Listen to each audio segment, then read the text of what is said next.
Grace Miller's hands were shaking so hard the glasses on her tray rattled together like wind chimes. She'd served hundreds of people at Murphy's bar. Drunk businessmen, celebrating couples, lonely souls drowning their sorrows. She'd learned to smile through everything, to be invisible when needed, present when called.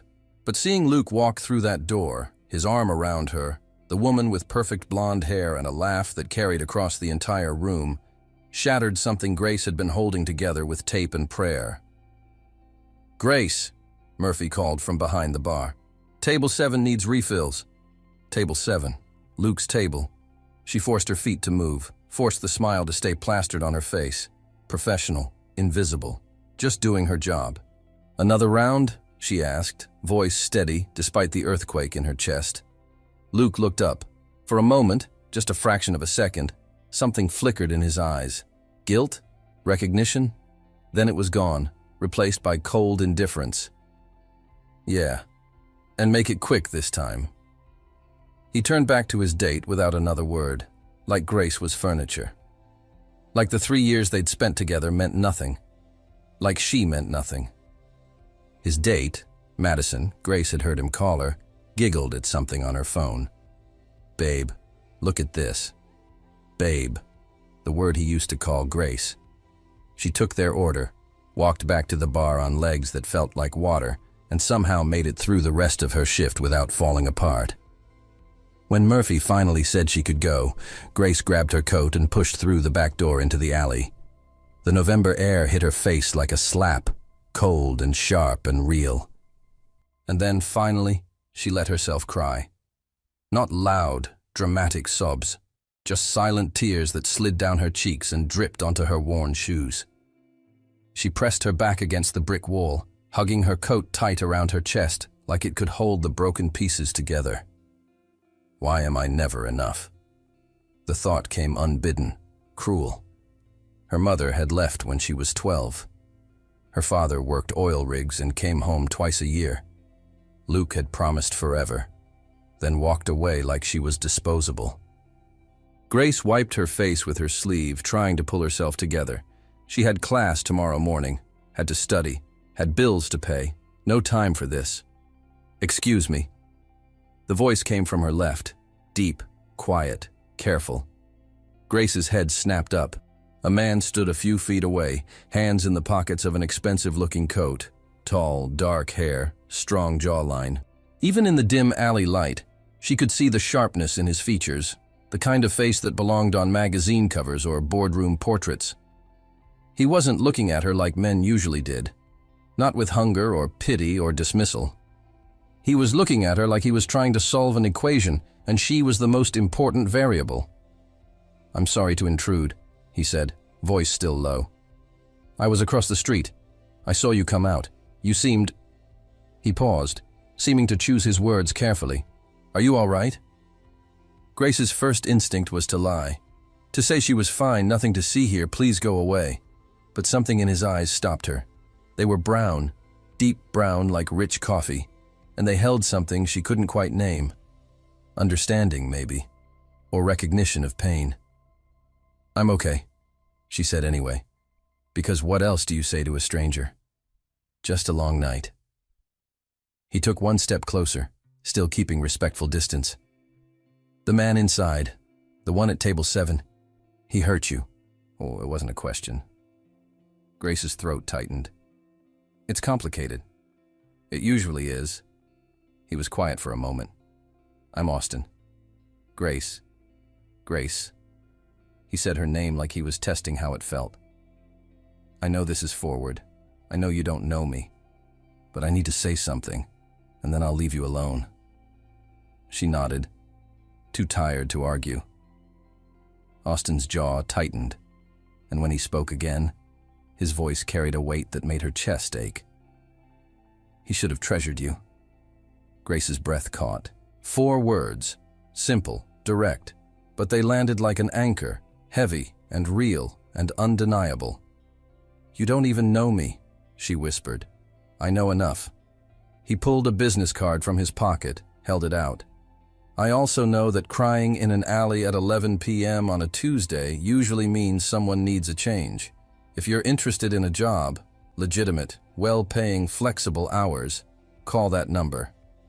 Grace stared at the card like it might bite her. Why would you offer me a job? You don't know anything about me. I know you worked an entire shift after watching someone hurt you, and you didn't let it show once. I know you're trying to hold yourself together even now. His eyes softened. I know strength when I see it, Grace, and you're stronger than you think. Before she could respond, he stepped back. Think about it. No pressure, no strings, just an opportunity, if you want it. He turned and walked away, disappearing around the corner like he'd never been there.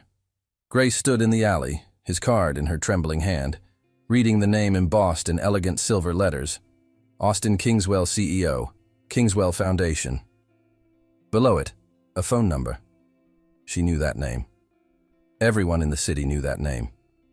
The billionaire philanthropist who'd built schools and hospitals. The man who never did interviews, never attended galas, never let anyone close. And he'd just told her she was strong. Grace looked back at the bar, where Luke was probably still laughing with Madison, where her minimum wage and tips would never be enough to pull her out of the hole she was in. Then she looked at the card again. And for the first time in a very long time, she felt something that wasn't despair. She felt possibility. Grace didn't sleep that night. She sat at her tiny kitchen table in the studio apartment she could barely afford, Austin's business card propped against her nursing textbook, staring at it like it might reveal some hidden trick. People like Austin Kingswell didn't offer jobs to waitresses crying in alleys. That wasn't how the world worked. There had to be a catch. But what if there isn't? The thought was dangerous. Hope was dangerous. Every time Grace had let herself hope for something good, it had fallen apart in her hands. Her phone buzzed. A text from her friend Mia, who worked the day shift at Murphy's. Heard Luke showed up with new girl last night. You okay? Grace typed back. Fine. Just tired. Another lie. She was getting good at those. By the time the sun came up, Grace had made a decision. She'd call the number. Not because she believed in fairy tales, but because she was drowning, and when someone throws you a rope, you don't ask why. You just grab it. She dialed at exactly 9 a.m., hands shaking worse than they had holding Luke's drink tray. 2 rings. Then a voice. Female, professional, warm. Kingswell Foundation, this is Marissa. How may I help you? Hi, my name is Grace Miller. I was given this number by... She stumbled over the words. By Mr. Kingswell. He said to call about a position. Oh, Marissa's voice brightened. Yes, Grace. He mentioned you might call. Can you come in today at 2 p.m.? He'd like to meet with you personally. Grace's brain stuttered. Today? Yes, I can do that. Perfect. I'll text you the address.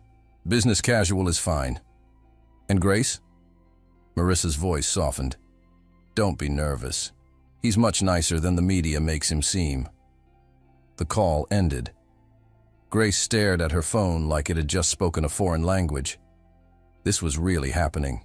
She spent the next 4 hours trying on every piece of clothing she owned, finally settling on a simple navy dress and the only pair of flats that didn't have scuff marks. She looked in the mirror, saw the dark circles under her eyes, the way worry had carved lines into her young face, and did her best with the makeup she had. You can do this, she told her reflection. It's just a meeting. The Kingswell Foundation building was downtown, all glass and steel and intimidation. Grace stood on the sidewalk, craning her neck to see the top, wondering if she should just turn around and go home. Grace? She turned. A woman in her 40s, elegant and kind-faced, stood by the entrance. I'm Marissa. So glad you made it. Come on, let's get you out of the cold. Inside was warmer, but Grace's nerves kept her frozen. Marissa led her through a lobby that looked like it cost more than Grace's entire life, into an elevator with buttons that went up 30 floors. Austin's office is on 28, Marissa said, pressing the button. He's finishing a call, but he won't keep you waiting long. The elevator was so quiet, Grace could hear her own heartbeat. When the doors opened, she stepped into a hallway lined with photos. Children in new school uniforms, ribbon cuttings at hospitals, smiling faces that all carried one message. We were helped. Marissa stopped at a door marked simply, A. Kingswell, private. She knocked once. Austin? Grace is here. Send her in. Marissa smiled at Grace. Go ahead. I'll be at my desk if you need anything. Grace pushed open the door, stepped inside, and stopped breathing. The office was massive. Floor-to-ceiling windows overlooking the city. Minimalist furniture that probably cost more than a car. And standing by the window, hands in his pockets, was Austin Kingswell. In the alley, he'd looked handsome. Here, in his element, he was something else entirely. Commanding, powerful, untouchable. Until he turned around and smiled, and suddenly he was just the man who'd called her strong. Grace, thank you for coming. He gestured to a chair across from his desk. Please sit. She sat, hands folded in her lap to keep them from shaking. He sat across from her, not behind the desk, equal ground, she realized. He was being intentional about that. I'm sure you have questions, he began. I would, if someone made the offer I made you last night. Why did you? The question burst out before she could stop it. You don't know me. For all you know, I could be, I don't know, unreliable or... You worked a full shift after seeing your ex with someone new. You held your composure until you were alone. You've been juggling work and nursing school for 2 years, never missing a class. He said it matter-of-factly, like reading a weather report. Grace's eyes widened. How do you know that? I did my research, I always do. He leaned forward slightly. The foundation needs someone to coordinate our nursing scholarship program. Someone who understands what it's like to fight for an education. Someone who won't just process paperwork, but will actually care about the students we're helping. I've never done administrative work. You manage 20 tables on a Friday night, handle drunk customers with grace, and balance your own budget on minimum wage. That's more impressive than most MBAs I've interviewed. His eyes were steady on hers. I'm not offering you charity, Grace. I'm offering you a job because I think you'd be excellent at it. She wanted to believe him. Wanted it so badly it hurt. What's the salary? He named a number that made her dizzy. Nearly 3 times what she made at the bar. Enough to pay rent, tuition, and maybe, actually save something. Plus benefits. Health insurance, which you'll need for nursing school clinical rotations. Flexible hours so you can keep attending classes. And if you want to transition to full-time after graduation, we always need nurses at our clinics. It was too good. Too perfect. What's the catch? Austin was quiet for a moment. The catch is that I need someone I can trust. This foundation. It's not just about money for me. It's about actually changing lives. I've had too many employees who saw it as just another job. I need someone who understands what it means to need help. And you think I'm that person? Based on seeing me cry in an alley? I think you're that person based on the fact that even when you were breaking, you were still thinking about getting to class the next day. Still thinking about your responsibilities. His voice softened. I think you're that person because when I asked if you were okay, you still tried to protect yourself. Still tried to be strong. That's the kind of strength we need here. Grace felt tears prickling behind her eyes again. She blinked them back. When would I start? Monday, if you're interested. Marissa will train you for the first week. You'll have your own office, your own projects. You'll actually make a difference, Grace. She thought about Murphy's bar, about Luke's indifferent eyes, about the stack of bills on her kitchen table and the textbooks she could barely afford. She thought about Austin's words last night. He should have treasured you, and she thought about what it might feel like to finally be valued. Okay, she whispered. I'll do it. Austin's smile was like sunrise, slow, warm, transformative. Good. I'll have Marissa send you the paperwork today. Welcome to the team, Grace. He stood, extended his hand. She shook it, his grip warm and firm and steady. As she left his office, Grace realized something that made her chest tight. For the first time since her mother left, someone had looked at her and seen potential instead of problems. And maybe, just maybe, that was worth taking a risk. Monday morning, Grace stood outside the Kingswell Foundation building at 7:45, 15 minutes early. because showing up on time felt like showing up late. She wore the same navy dress from her interview. It was her only professional outfit, and carried a notebook she'd bought specifically for this job. Inside, she'd written one sentence on the first page: "Don't mess this up." "You're early." Marissa appeared beside her, holding 2 coffee cups. "I like that." "Here, you look like you need this." Grace took the cup gratefully. "Thank you, I'm a little nervous." "Don't be. Austin doesn't hire people to watch them fail. If you're here, it's because he believes in you." Marissa held the door open. "Come on, let me show you your office." Your office. The words felt foreign in Grace's mouth. She'd never had an office. She'd barely had a desk. They took the elevator to the 15th floor.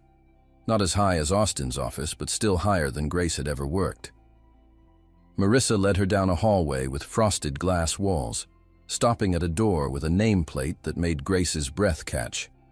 Grace Miller, Scholarship Coordinator. "It's real," Grace whispered. "Very real." Marissa pushed open the door. The office wasn't huge, but it was hers. A desk with a computer, a window overlooking the city, shelves waiting to be filled. On the desk sat a welcome basket with office supplies, a foundation handbook, and a handwritten note. "Welcome to the team. You belong here." Austin Grace touched the note, fingers trembling. "He wrote this. He writes one for every new hire. Says it matters that people feel seen from day one." Marissa smiled. "He means it too. Austin's different than most bosses. He actually cares."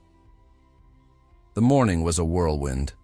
Marissa walked Grace through the scholarship program, how applications were reviewed, how funds were distributed, how they tracked student progress. It was overwhelming, but in the best way. For the first time, Grace was learning something that wasn't just about survival. At noon, Marissa suggested lunch. They took the elevator down to the cafeteria. Subsidized, Marissa explained, so employees could eat healthy without going broke. And Grace found herself surrounded by people who looked happy. Actually happy. "Is it always like this?" Grace asked, watching 2 women laugh over their salads. "Like what?" "Friendly, positive." Grace poked at her sandwich. "I'm used to people being miserable at work. Austin's intentional about culture. He pays well, treats people with respect, and actually listens when there's a problem. Turns out when you don't treat employees like disposable parts, they stick around." Marissa leaned forward. "Can I ask you something personal?" Grace tensed. "Sure." "The guy at the bar, the one Austin saw. Are you okay? Really okay?" Grace was quiet for a moment. "I thought I was in love with him. Turns out I was just in love with the idea of someone choosing me. When he didn't..." She stopped, swallowing hard. "It hurt. But I'm starting to think maybe it hurt because I didn't value myself enough to walk away sooner." "That's very self-aware for 23. I've had a lot of practice being on my own." Grace managed a small smile. "But this job, this chance, it feels like maybe I don't have to be anymore." Marissa squeezed her hand. "You don't. We're your team now." The afternoon flew by. Grace reviewed scholarship applications, each one a story of someone fighting for education like she was. She took notes, asked questions, and felt something unfamiliar stirring in her chest. Purpose. At 5 p.m., there was a knock on her door. She looked up, expecting Marissa. It was Austin. "Hi," he said, leaning against the doorframe. "How was day 1? Grace stood up quickly, suddenly aware of how casual he looked. Sleeves rolled up, tie loosened, hair slightly mussed like he'd been running his hands through it. "Good, really good. Marissa's been amazing. She's the best." He glanced at her desk, covered in organized notes and color-coded files. "You're a natural at this. I'm just trying not to mess up." "Grace." He said her name like a gentle correction. "You're not going to mess up. You're going to be great at this. I can already tell." She didn't know what to say to that. Compliments felt like traps. Say, "Thank you too much and you seem needy." Say it too little and you seem ungrateful. Austin seemed to sense her discomfort. I actually came to ask if you'd join me for a site visit tomorrow. One of our scholarship students just started at County Hospital for her nursing clinical. I like to check in personally. I thought you might want to meet her, see the program in action. I'd love that. Good. I'll pick you up at 9. Wear comfortable shoes. Hospitals are a lot of walking. He pushed off the doorframe. And Grace? You did well today. Really well. After he left, Grace sat in her chair, staring at the door he'd walked through, her heart doing something complicated in her chest. She pulled out her phone, saw 3 texts from Luke. Heard you got a new job. Moving up in the world? Don't forget where you came from. We should talk. 6 months ago, these texts would have sent her spiraling. She would have analyzed every word, wondered if he missed her, hoped for reconciliation. Now she deleted them without responding. Because for the first time in her life, Grace was looking forward instead of backward. And forward looked like a man who wrote welcome notes, remembered her strength, and saw her as more than just the girl crying in an alley. Forward looked like possibility. Austin's car was not what Grace expected. She'd imagined something flashy. A sports car, maybe. Or one of those luxury sedans with heated seats and a price tag bigger than her student loans. Instead, he pulled up in a simple black SUV, the kind of vehicle that said practical, not pretentious. He got out to open her door, and Grace felt that strange flutter again. "Good morning," he said, and she noticed he was smiling. A real smile, not the careful one he wore in business photos. "Ready to meet Riley?" Riley's the student. Riley Martinez. 21, single mom, working toward her RN while raising a 3-year-old. She's incredible. Austin pulled into traffic with easy confidence. "I think you two will get along." The drive to County Hospital took 20 minutes. Austin didn't fill the silence with small talk or turn on the radio. He just drove, occasionally glancing at Grace like he was checking to make sure she was comfortable. "Can I ask you something?" Grace said finally, the quiet making her brave. "Always. Why do you do this? The foundation, the scholarships, all of it. You could just, I don't know, be rich and not care." Austin's hands tightened on the steering wheel, just for a second. "When I was 15, my mom got sick. Cancer. We had money for treatment, but we didn't have anyone who cared. The hospital staff treated her like a number. The doctors never learned her name. She died surrounded by strangers." His voice was steady, but Grace heard the pain underneath. "I started the foundation because no one should have to fight alone. Money helps, but what people really need is someone who sees them." Grace's throat tightened. "I'm sorry about your mom." "Thank you." He glanced at her. "That's why I noticed you that night. You weren't crying for attention. You were crying because you felt invisible. I know what that feels like." Before Grace could respond, they pulled into the hospital parking lot. County Hospital was old, overcrowded, underfunded. Everything a teaching hospital shouldn't be, but often was. Austin led Grace through the chaos of the emergency room to a quieter wing where nursing students were doing their rotations. A young woman in scrubs looked up from a patient chart, her face lighting up when she saw Austin. "Mr. Kingswell." "Riley, good to see you." Austin hugged her quickly, then stepped back. "This is Grace Miller. She's our new scholarship coordinator." Riley's handshake was firm despite her small stature. "Grace, Austin told me about you. Said you're in nursing school too." "I am. 2nd year. It's brutal, right? But worth it." Riley's eyes shone with purpose. "I'm doing my PD's rotation right now. Best decision I ever made." They talked for 20 minutes about classes, clinical hours, the impossible balance of school and life. Riley told them about her daughter, showed them pictures, talked about her dreams of working in pediatric oncology. "I want to be the nurse I wish my mom had," Riley said quietly. "Someone who actually cares." Austin's expression shifted, pride mixed with something deeper. "You will be. You already are." After they said goodbye, Austin and Grace walked back through the hospital in silence. Grace watched him, noticed the way he greeted staff by name, The way he stopped to help an elderly man find his way to radiology. The way he seemed completely at ease in a place most billionaires would never step foot. "You really do care," Grace said when they reached the car. "Of course I do. What's the point of having money if you don't use it to matter?" He opened her door. "Riley's going to change lives, Grace, because someone gave her a chance. That's what the foundation does.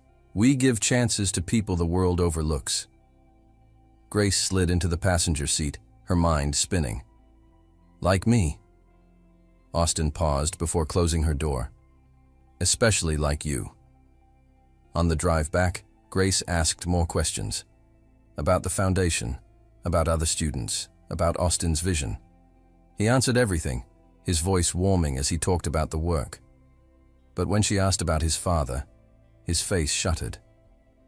"He's not part of my life." The words were final, a door slamming shut. "The foundation is funded by my mother's life insurance and my own work. My father wanted nothing to do with it." Grace didn't push. She understood closed doors. Back at the office, Austin walked her to the elevator. "Thank you for coming today. I think it's important for you to see the impact firsthand." It was... Grace searched for words. "It was the most meaningful morning I've had in years." He studied her face, something unreadable in his eyes. "You have a good heart, Grace. Don't let anyone convince you otherwise." The elevator arrived. Grace stepped inside, turned to face him. "Austin?" "Yes?" "He should have treasured you too, your father. He should have seen what I see." Austin's breath caught. For a moment, his carefully controlled expression cracked, showing something raw and vulnerable underneath. "Thank you," he whispered. The elevator doors closed, and Grace leaned against the wall, her heart racing. She was falling for him. Maybe had been since that night in the alley, and that was dangerous, foolish, impossible. But when she got back to her office and found a text from Luke. "Can we meet? I miss you." Grace realized something important. She didn't miss him, not even a little. Because how could she miss someone who'd never really seen her, when Austin Kingswell looked at her like she was the answer to questions he'd been asking for years? She deleted Luke's text and got back to work. Grace had been working at the foundation for 2 weeks when Luke showed up. She was in the lobby, carrying a stack of scholarship folders to Marissa's desk, when she heard his voice. "Excuse me, I'm looking for Grace Miller?" Her whole body went rigid. She turned slowly, hoping she was wrong. She wasn't. Luke stood at the reception desk, looking exactly like he always did. Charming smile, expensive jacket. That confidence that used to make her knees weak and now just made her tired. The receptionist was pointing toward Grace. Luke's eyes found hers. "Grace, there you are." He walked toward her like he had every right to be there. "Wow, this is quite the upgrade from Murphy's." Grace set down the folders carefully, buying herself time to breathe. "What are you doing here, Luke?" "I wanted to see you. You haven't been answering my texts." His smile didn't reach his eyes. "New job, new phone number. You're a hard woman to track down." "I've been busy. I can see that." He looked around the lobby with barely concealed disdain. "So this is where you landed. Pretty nice for a waitress." The comment stung, but Grace kept her voice level. "I'm the scholarship coordinator, and you still haven't answered my question. What do you want? To talk? To apologize?" Luke stepped closer, lowering his voice. "Madison and I, it's not serious. I made a mistake, Grace. I miss you." 6 months ago, these words would have been everything she wanted to hear. Now they just sounded hollow. "I need to get back to work," Grace said quietly. "Grace, come on. Don't be like this. At least hear me out. Is there a problem here?" Austin's voice cut through the lobby like a blade. Grace turned to see him standing by the elevators, his expression calm, but his eyes sharp as broken glass. Luke straightened, recognition flickering across his face. "Austin Kingswell, didn't know you hired my ex-girlfriend." "I hired Grace Miller, an exceptionally qualified candidate for a position she's excelling at." Austin walked toward them with measured steps. "And you are?" "Luke Harrison. Grace and I go way back." Luke's smile turned smug. 3 years together. Guess she didn't mention me. She mentioned someone who didn't appreciate her. I'm assuming that's you." Austin's voice was deadly polite. "If you're here for business with the foundation, the receptionist can help you. If you're here to bother my employee, I'll have security escort you out." Luke's face flushed red. "I'm just trying to talk to Grace." Austin's eyes never left Luke's face. "Do you want to talk to this man?" Every eye in the lobby was on them now. Grace felt her face burning, but Austin's steady presence beside her gave her courage. "No," she said clearly. "I don't."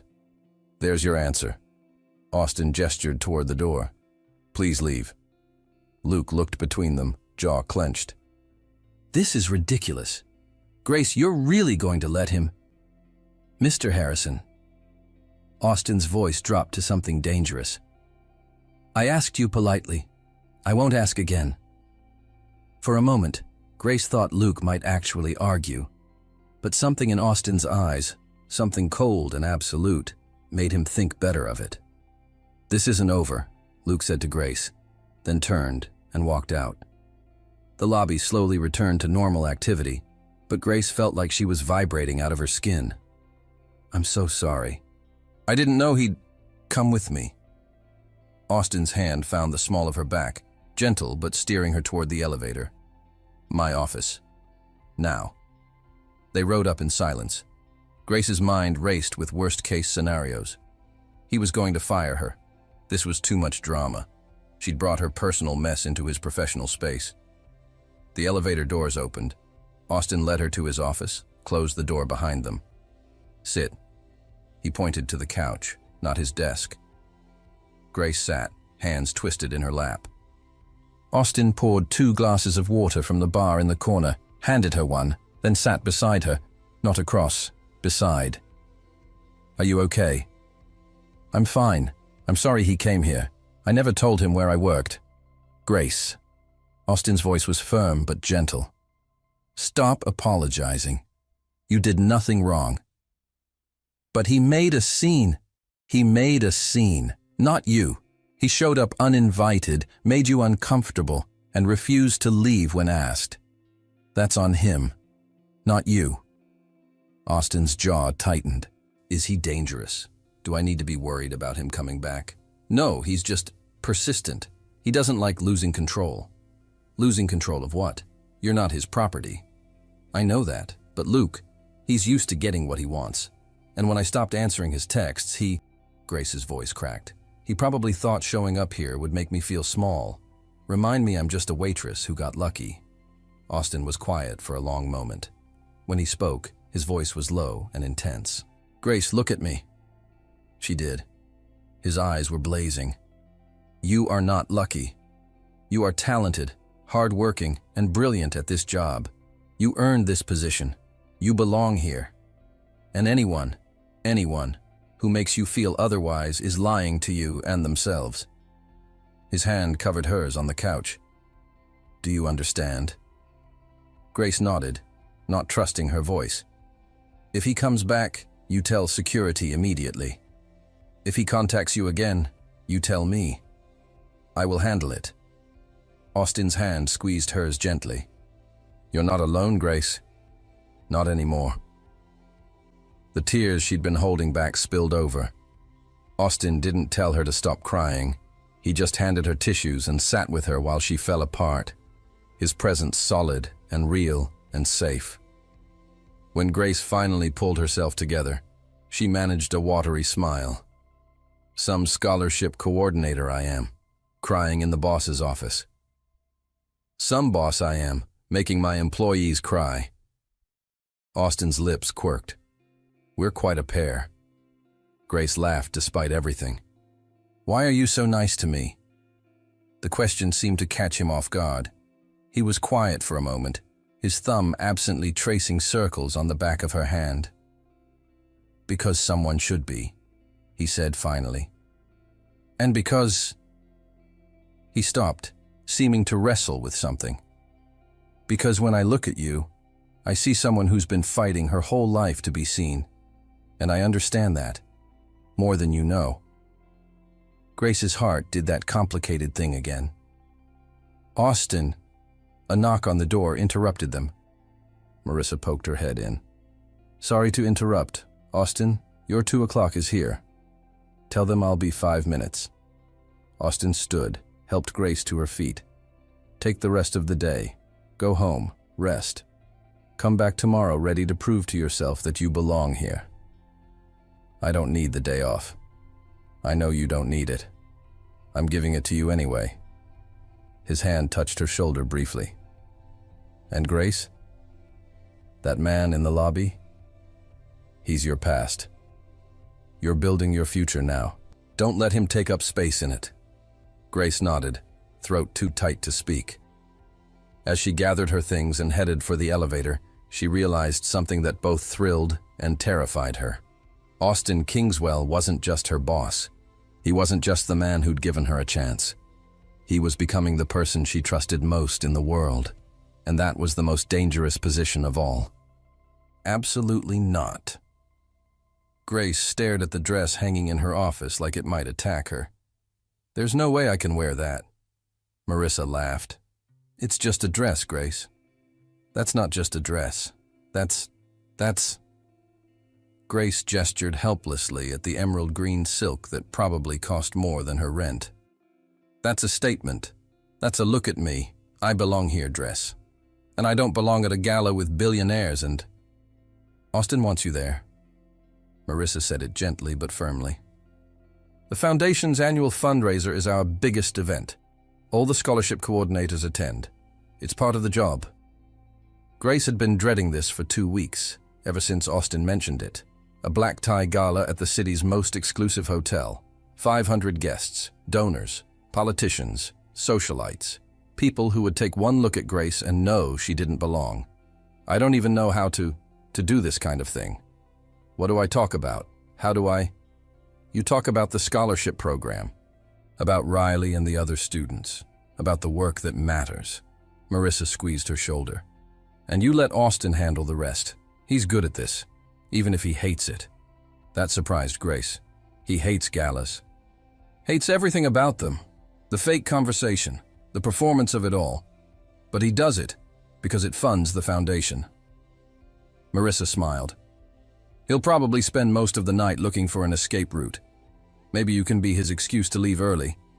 The thought of being Austin's escape route made something warm bloom in Grace's chest. The night of the gala, Grace stood in her tiny bathroom, staring at her reflection in disbelief. The dress fit perfectly. Marissa had somehow known her exact size. Her hair was swept up in a simple twist, her makeup subtle but polished. She looked like someone she didn't recognize, someone who might actually belong. Austin had sent a car. Grace rode to the hotel in silence, her hands twisted in the silk of her dress, trying to remember how to breathe. The ballroom was a dream. Crystal chandeliers, ice sculptures, women in gowns that could fund a year of nursing school. Grace felt every eye turn toward her as she entered, felt the weight of judgment from people who knew she didn't belong. Then she saw Austin. He stood by the bar, looking devastating in a tuxedo, talking to a silver-haired man in an expensive suit. When his eyes found Grace across the room, everything else disappeared. He excused himself and crossed to her in long strides. Grace. Hi. Her voice came out breathy. You look nice. Nice? His lips quirked. You look extraordinary. Grace's face heated. Marissa picked the dress. Marissa has good taste, but the dress isn't what makes you extraordinary.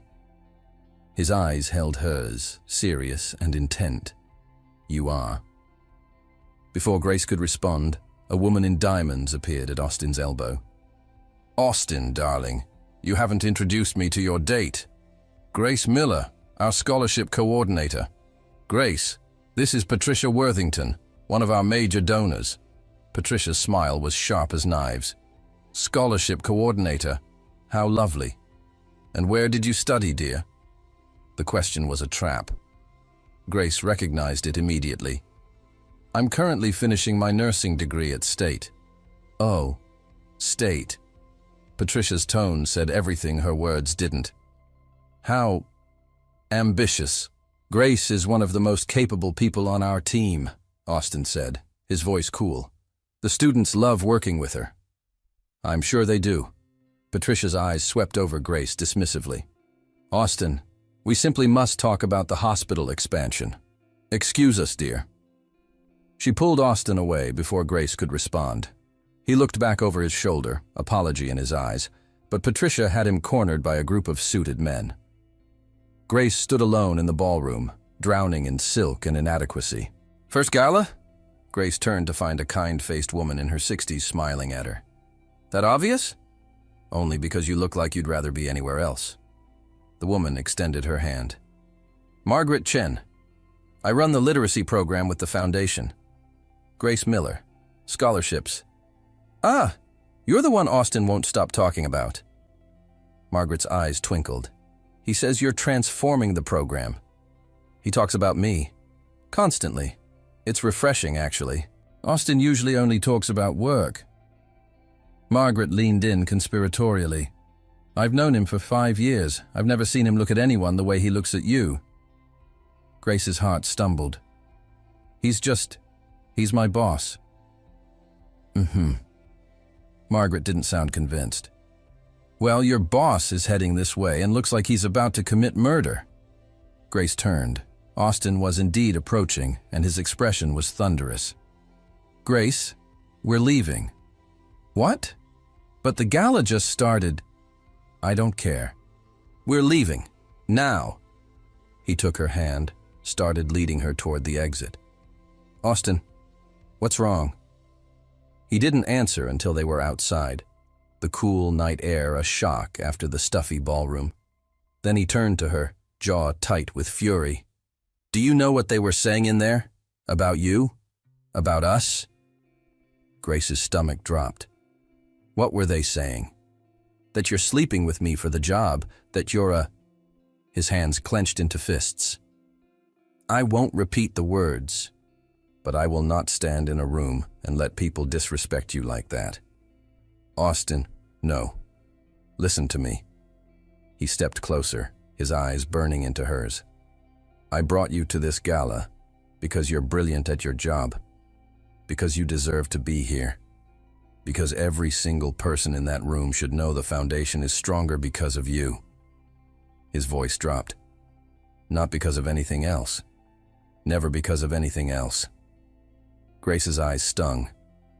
They'll always think things like that. People like me don't end up in places like this without what? Without earning it? Without being extraordinary? Austin's hand cupped her face, his thumb brushing away a tear she hadn't realized had fallen. Grace, you earned every single thing you have. Your job, your education, your future. You, no one else. Then why does it feel like I'm always pretending? Because you're surrounded by people who've never had to fight for anything. People who were born into rooms like that and think that makes them better. His forehead touched hers, an intimate gesture that made her breath catch. But you're real, Grace. You're the most real person I've ever met. And that terrifies them. They stood like that for a long moment, the world reduced to his hands on her face, and his breath mixing with hers. I should go back in, Austin said finally, but he didn't move. I should apologize to the donors or, Grace whispered, we could just leave. Both of us. Austin pulled back to look at her, surprise and something else, hope, in his eyes. You'd leave with me? I'd rather be anywhere with you than in there without you. His smile was slow and devastating. I know a diner that makes the best pie in the city. Perfect. They left the gala behind, the judgmental eyes and poisonous words and performance of it all, and went to a tiny diner where no one cared about their fancy clothes. They ordered pie and coffee and talked until the sun came up. And when Austin finally drove Grace home, when he walked her to her door and looked at her like she was the most precious thing he'd ever seen, Grace realized something that changed everything. She was falling in love with Austin Kingswell. And she was pretty sure he was falling too. Grace couldn't sleep. She lay in her small bed, still wearing the emerald dress because she couldn't quite bring herself to take it off, replaying every moment of the night. Austin's fury at the gala, his hands on her face, the way he'd looked at her in that diner like she was the answer to every question he'd ever asked. "I'd rather be anywhere with you." She'd actually said that, out loud, to her boss. Her phone buzzed on the nightstand. A text from Austin. "Are you awake?" Grace's heart jumped into her throat. She typed back, "Yes." 3 dots appeared. Disappeared. Appeared again. "Can't sleep either. Keep thinking about tonight." "Me too." "Grace, I need to tell you something. Can I call?" Her hands were shaking when she typed, "Yes." The phone rang immediately. She answered before the first ring finished. "Hi." Austin's voice was rough, like he'd been awake as long as she had. "Hi." Silence stretched between them, heavy with everything unsaid. "I lied to you," Austin said finally. "At the gala, when I said I brought you because you're brilliant at your job." Grace's heart plummeted. "Oh. I mean, you are brilliant. That part's true. But it's not why I wanted you there." He took a breath. "I wanted you there because I wanted to be with you. Because every event I've attended for the past 5 years has been torture, and I thought, I hoped, maybe with you, it would be different." "Was it?" Grace whispered. "It was worse. Because I had to watch people judge you, dismiss you, disrespect you, and I couldn't do what I really wanted to do. Which was, tell them all you're mine." Grace stopped breathing. "Austin, I know. I know it's inappropriate. You work for me. There are rules and boundaries, and 1,000 reasons why I shouldn't feel this way." His voice cracked. "But Grace, I've been lying to myself for weeks, telling myself I'm just being protective, just being professional. And tonight, when you said you'd rather be anywhere with me, I meant it," Grace said. "Every word." More silence. Then, "What are we doing, Grace?" "I don't know. But I know I haven't stopped thinking about you since that night outside the bar. I know that when you look at me, I feel seen in a way I've never felt before. I know that—" She stopped, terrified to say it out loud. "Say it. Please. I know I'm falling for you, and it scares me to death because I've never had anything good that didn't fall apart in my hands." "Grace." Austin's voice was raw with emotion. "I'm already there. I've been falling since I saw you trying to hold yourself together in that alley.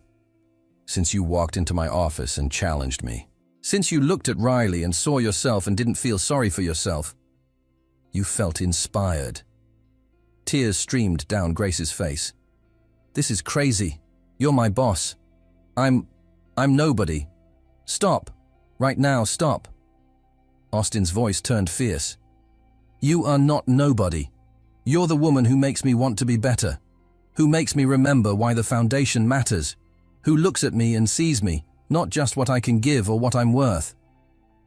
"But what do we do? About work, about—" "Tomorrow, we figure it out. We talk to HR, set boundaries, do whatever we need to do the right way." His voice softened. "But tonight, I just needed you to know. You're not alone in this, Grace. Whatever this is, we're in it together." Grace pulled the blanket around herself, phone pressed to her ear like it could bring him closer. "I don't want to lose my job. I need this job. You won't lose it. I promise. Even if this doesn't work between us, you earned that position. It's yours." He paused. "But Grace, I really want this to work." "Me too." They talked until the sun came up, about everything and nothing, about Austin's childhood after his mother died, about Grace's lonely years growing up, about dreams and fears and the terrifying vulnerability of letting someone in. When Grace finally hung up, her face hurt from smiling. She had one new text, from a number she'd deleted but still recognized. "Luke, saw you at the Kingswell Gala with your boss. Playing dress up now? You'll never really be one of them, Grace. 6 months ago, those words would have destroyed her. Now, she just deleted them and went to sleep, Austin's words echoing in her mind. You're the woman who makes me want to be better. And for the first time in her life, Grace believed she might actually be enough. Monday morning, Grace arrived at the office to find Austin waiting by her door. We need to talk to HR, he said without preamble. Before this goes any further, we do it right. Grace nodded, stomach churning with nerves. Okay.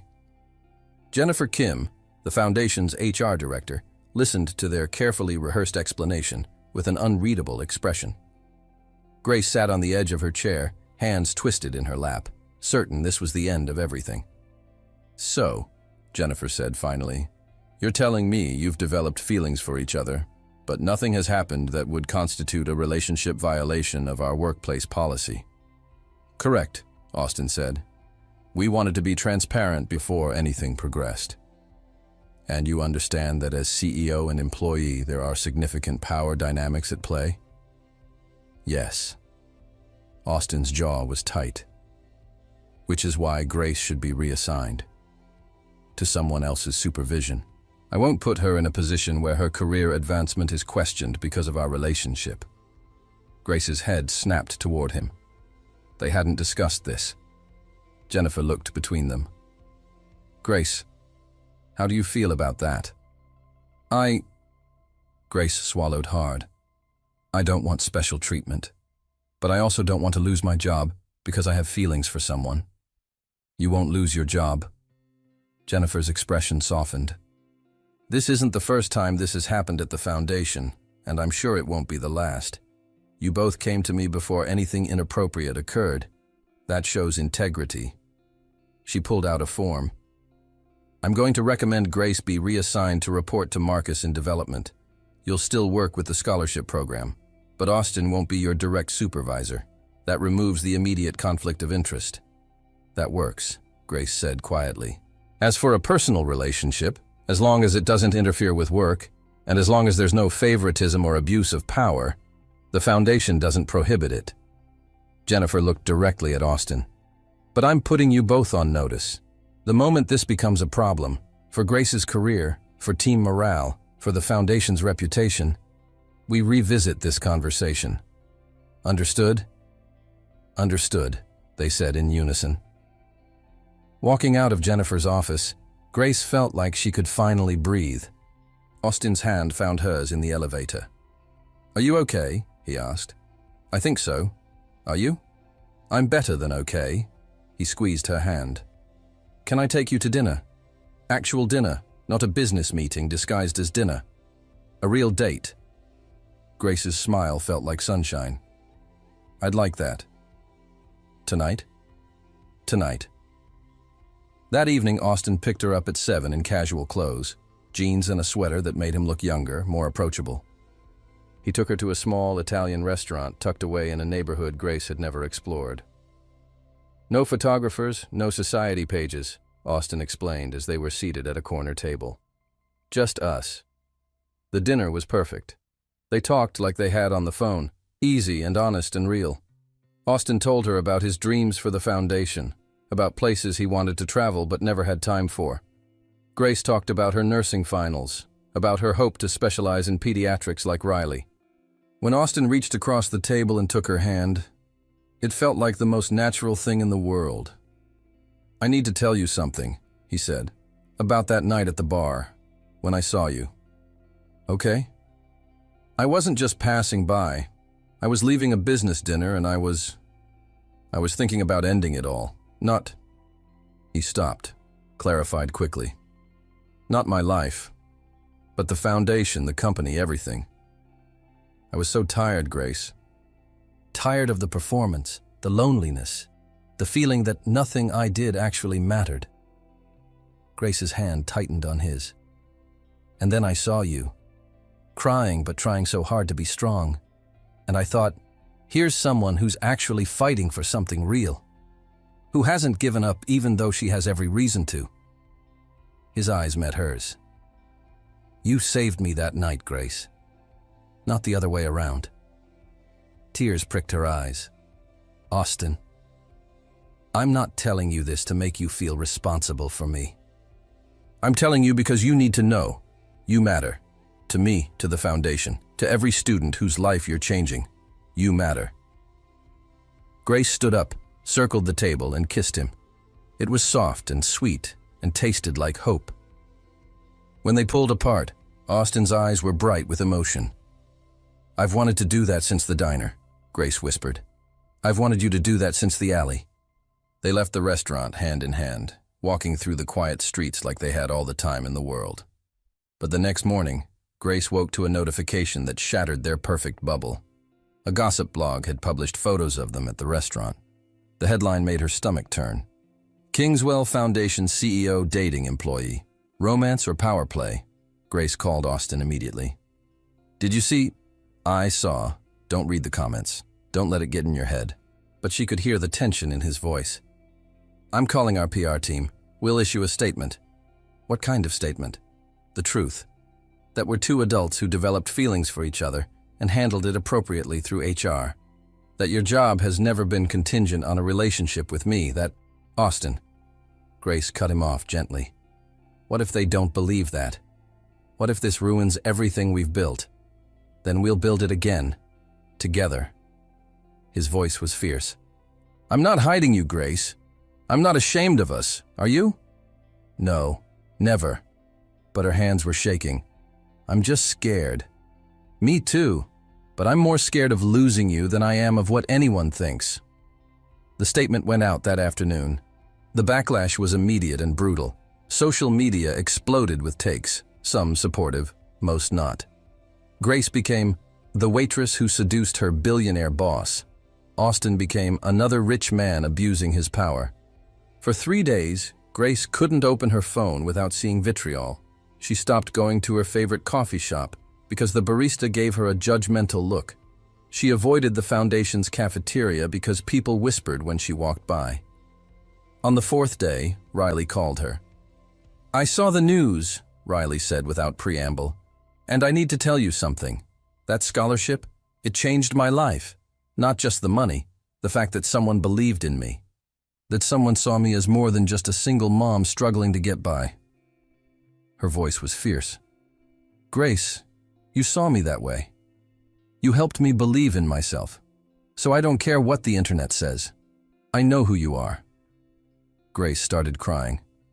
Thank you. Also, I told the student group what happened. We're organizing a response. A letter of support signed by every scholarship recipient.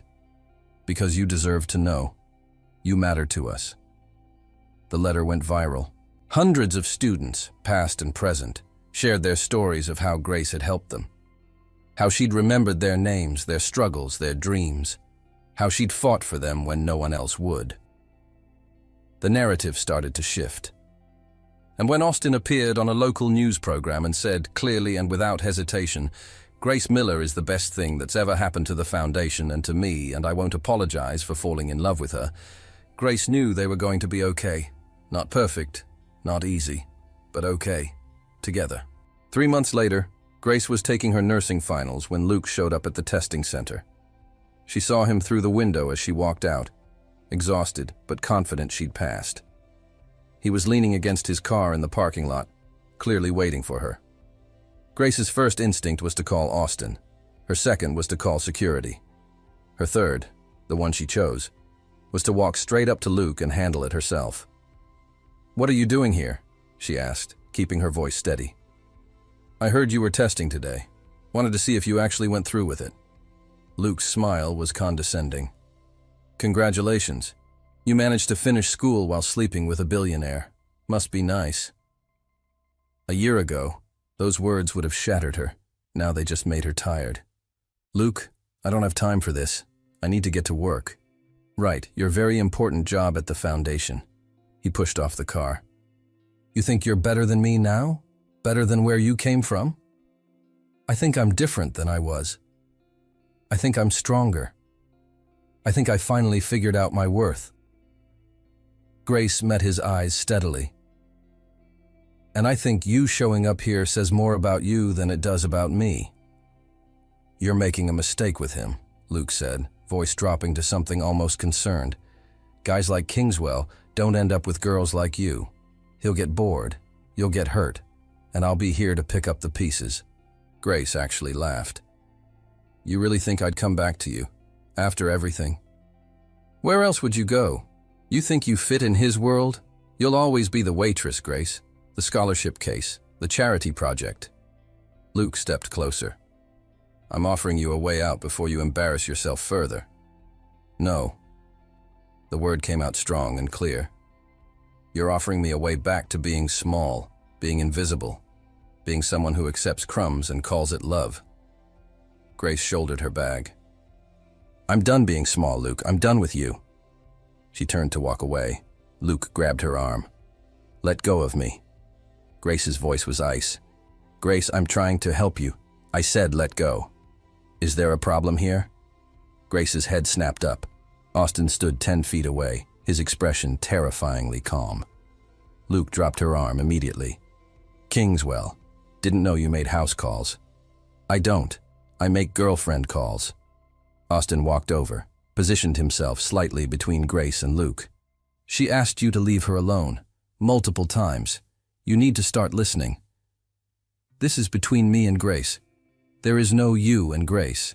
There's Grace, who's asked you repeatedly to respect her boundaries, and you, who keeps ignoring them. Austin's voice was deadly quiet.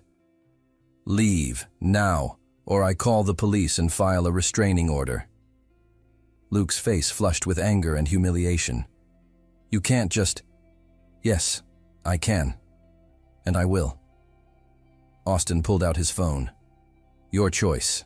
Walk away now, or explain to the police why you're harassing my girlfriend in a parking lot. Luke looked at Grace, something desperate in his eyes. You're really choosing him. I'm choosing me, Grace said softly. Finally. Luke stood there for another moment, then walked to his car and drove away. The moment he was gone, Grace's knees buckled. Austin caught her, pulled her against his chest. I've got you, he murmured into her hair. You're safe. How did you know I was here? You texted me when you started the test. I calculated when you'd be done. He pulled back to look at her. I wasn't planning to interrupt. I just wanted to be close in case you needed me. Grace started crying, not from fear or hurt, but from the overwhelming realization that someone actually cared enough to show up, to protect her, to see her as worth protecting. I'm proud of you, Austin said, for standing up to him, for knowing your worth. I learned from the best. They stood in that parking lot, holding each other until Grace's breathing steadied. Take me home? She asked. Which home? Yours or mine? Grace smiled against his chest. 6 months ago, she would have said hers automatically. Would have kept space between them, kept her independence fiercely guarded. Yours, she said now. I want to go to yours. Austin's apartment was nothing like Grace expected. She'd imagined cold minimalism, sharp edges, the same careful control he showed the world. Instead, she found warmth, soft furniture, bookshelves overflowing, photos of his mother scattered throughout, a kitchen that was clearly used, not just for show. It's not what you expected, Austin said, watching her look around. It's perfect. Grace picked up a photo of a woman with Austin's eyes. Your mom? Yeah, taken about a year before she got sick. His voice was soft. She would have loved you. You think so? I know so. She always said I needed someone who'd challenge me, who wouldn't let me hide. He crossed to Grace, wrapped his arms around her from behind. That's you. Grace leaned back against him, feeling safe and seen and home. I love you, she said.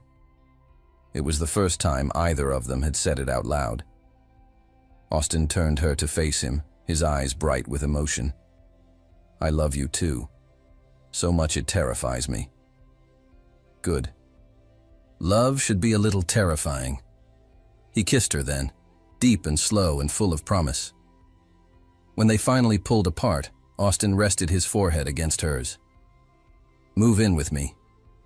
Grace's breath caught. What? I know it's fast. I know we should probably wait. But Grace, I don't want to wake up without you. I don't want to spend another night in this apartment knowing you're across town in that studio that's too small and too expensive. His hands cupped her face. Move in with me. Please. Grace thought about her tiny apartment with its leaky faucet and thin walls, thought about the life she'd built there, small and safe and lonely. Then she thought about this apartment, filled with warmth and books, and the promise of something bigger. Yes, she whispered. Yes, I'll move in with you. Austin's smile was like sunrise. 1 year later, Grace stood in front of 500 nursing students at the Foundation's scholarship ceremony, her hands surprisingly steady. "A year and a half ago," she began, "I was crying in an alley behind a bar, convinced I wasn't good enough for anything. A stranger walked up to me and said something that changed everything. He should have treasured you." She found Austin in the audience, saw him smile. "I thought he meant my ex-boyfriend. And maybe he did, partly. But I've come to understand that the real person who wasn't treasuring me was me." Grace's voice strengthened. "I didn't value myself. I didn't believe I deserved good things. I accepted crumbs and called it love." The students were silent, listening. "This scholarship program exists because someone treasured you. Someone saw your potential and your fight and your worth. But here's what I need you to understand. That's not enough." Grace leaned forward. "You have to treasure yourself. You have to believe you deserve this. Not because someone gave you money, but because you're brilliant and capable and worthy of every opportunity." Applause erupted. Grace stepped down from the podium into Austin's arms. "That was incredible," he whispered. "I learned from the best." After the ceremony, as they walked through the Foundation lobby, Grace noticed something new on the wall. A plaque she hadn't seen before. "The Grace Miller Scholarship Fund for Students Who've Never Stopped Fighting." Grace stopped, staring. "Austin, what is this?" "Your graduation present. I set up a fund in your name. For nursing students specifically." He smiled. "You passed your boards last month. You're officially an RN. I wanted to celebrate that." Tears pricked Grace's eyes. "This is too much. It's not enough. It'll never be enough to show you what you mean to me." Austin took her hand. "Grace, you saved me. You made me remember why any of this matters. You—" He stopped, dropped to one knee right there in the Foundation lobby. Grace's heart stopped. "Austin, Grace Miller, you walked into my life on the worst night, and you've made every day since better. You challenge me. You inspire me. You love me in a way I never thought I deserved." He pulled out a small velvet box. "I want to spend the rest of my life treasuring you. Will you marry me?" The ring was simple, a single diamond on a delicate band. Nothing showy or excessive, just perfect. "Yes," Grace whispered through tears. "Yes, absolutely yes." He slid the ring on her finger, stood up, and kissed her, while the Foundation staff who'd gathered around applauded. That night, lying in bed in the apartment they now shared, Grace traced the ring on her finger. "Can I tell you something?" she asked. "Always." "That night in the alley when you said he should have treasured me, I didn't believe you. I thought you were just being nice.